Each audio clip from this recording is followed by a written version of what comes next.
Hello दोस्तों, good morning.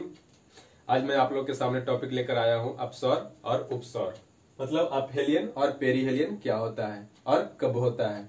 ठीक है, और इसी के साथ में थोड़ा बहुत रोटेशन रिवोल्यूशन क्या होता है समझा दूंगा। ठीक है, तो दोस्तों देख लीजिए क्या होता है अपसौर और उपसौर।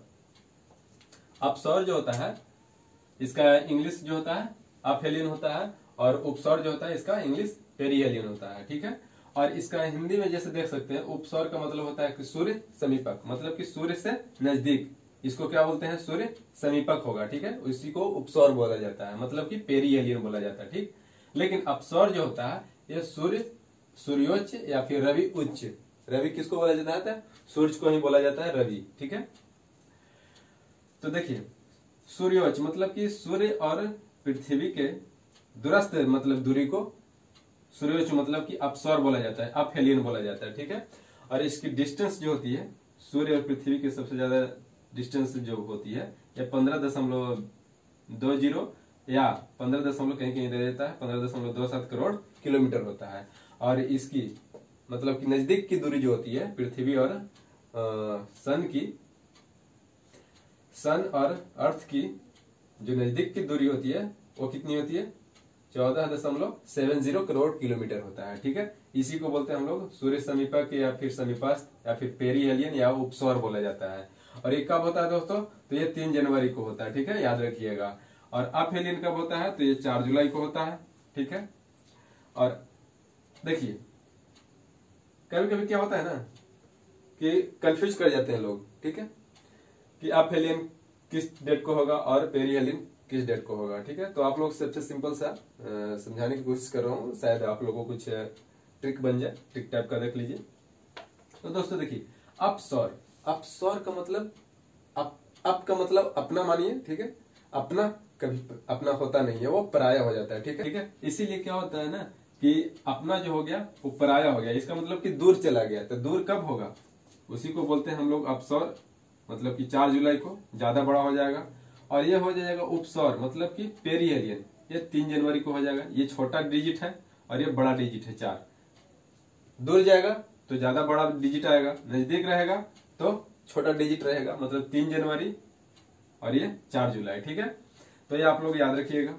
अब दोस्तों देखिए पृथ्वी और सूर्य के बीच की औसत दूरी कितना है?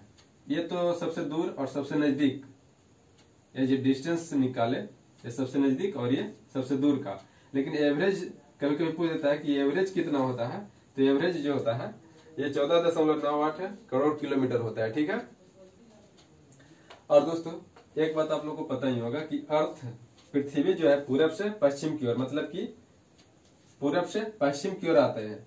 इधर क्या है? ईस्ट आ जाता है, और इधर क्या है? वेस्ट है। ठीक है, तो पृथ्वी कैसे घूमती है? एंटी क्लॉकवाइज, पूरब से पश्चिम या फिर बाएं से दाएं की ओर। ठीक है दोस्तों, इधर ईस्ट हो जाता है और इधर वेस्ट हो जाता है। तो अर्थ कैसे घूमती है? बाएं से दाएं या एंटी क्लॉकवाइज या फिर पूरब से पश्चिम की ओर।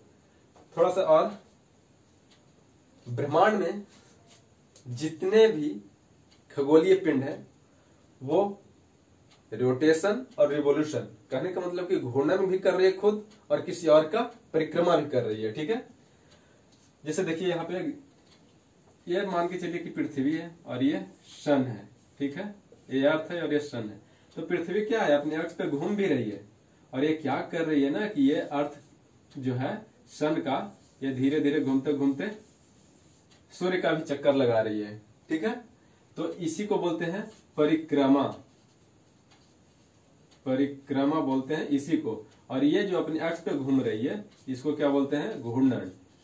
तो कभी कभी एग्जाम में पूछ लेते हैं कि पृथ्वी के घूर्णन गति के कारण क्या होता है। ठीक है, तो पृथ्वी के घूर्णन गति के कारण क्या होता है कि रात और दिन होता है। ठीक है, और पृथ्वी के परिक्रमा गति मतलब परिक्रमण गति बोल सकते हैं या फिर वार्षिक गति इसी को बोलते हैं। ठीक है, तो इसके कारण क्या होता है? ऋतु परिवर्तन होता है। तो ये छोटी सी चीज थी, आप लोग याद रख सकते हैं। ठीक है दोस्तों, इसमें तो और ज्यादा कुछ नहीं था। तो दोस्तों यहाँ पे प्रत्येक दिन प्रत्येक वीडियो के भांति मतलब कि लास्ट में 10 क्वेश्चन का सेट है। देखते हैं क्या क्या क्वेश्चन पूछा गया है, करवा देता हूँ। ठीक है, पहला क्वेश्चन कह रहा है कि सूर्य से पृथ्वी पर प्रकाश आने में लगभग कितना समय लगता है। तो ये लगता है आपको लगभग 499 सेकेंड, मतलब 8 मिनट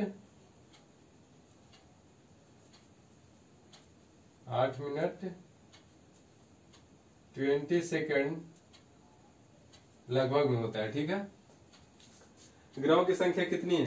पहले 9 थी, प्लूटो जो था प्लूटो हट गया है, अब मतलब कि वो ग्रह नहीं रह गया है, तो 8 होते हैं अब। ठीक है, पहले 9 थी, अब 8। रात और दिन किस गति के कारण होता है? तो अभी मैंने पढ़ाया, रात और दिन जो होता है वो घूर्णन गति के कारण होता है, घूर्णन गति। और ये कहता है ऋतु परिवर्तन किस गति के कारण होता है? तो ये हो गया परिक्रमण गति, परिक्रमा गति या परिक्रमण गति, या फिर इसी को बोल सकते हैं वार्षिक गति। ठीक है, वार्षिक गति, परिक्रमण गति या फिर रिवॉल्यूशन के कारण बोल सकते हैं। भारत में प्रधान मध्याह्न देशांतर रेखा कितने डिग्री पर है?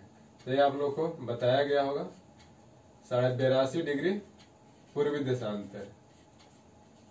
ठीक है, कितना? 82.5 डिग्री पूर्वी देशांतर। पृथ्वी किसकी परिक्रमा करता है? तो ये तो जाहिर सी बात है, सूर्य की परिक्रमा करता है।